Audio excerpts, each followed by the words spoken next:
தமிழகத்தின் பல்வேறு மாவட்டங்களில் தனியார் பள்ளி பேருந்துகளின் தரம் குறித்து ஆய்வு நடத்தப்பட்டது. கோடை விடுமுறை முடிந்து ஜூன் முதல் வாரத்தில் பள்ளிகள் திறக்க உள்ளதால் தனியார் பள்ளிகளின் வாகனங்களை ஆய்வு நடத்த அரசு உத்தரவிட்டுள்ளது.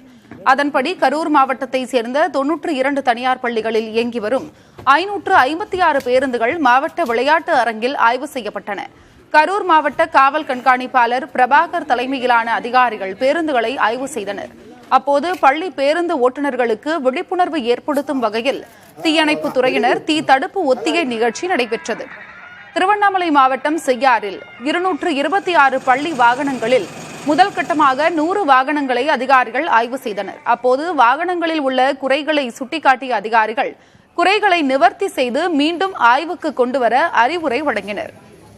சேலம் மாவட்டம் ஓமலூர் சரகத்தில் உள்ள 37 தனியார் பள்ளிகளின் 210 பேருந்துகளை மோட்டார் வாகன ஆய்வாளர் சோதனை செய்தார். அப்போது 12 வாகனங்களை மறு ஆய்வுக்கு உட்படுத்த சார் ஆட்சியர் உத்தரவிட்டார். மேலும் 4 வாகனங்கள் தகுதியற்றவைகளாக நிராகரிக்கப்பட்டது.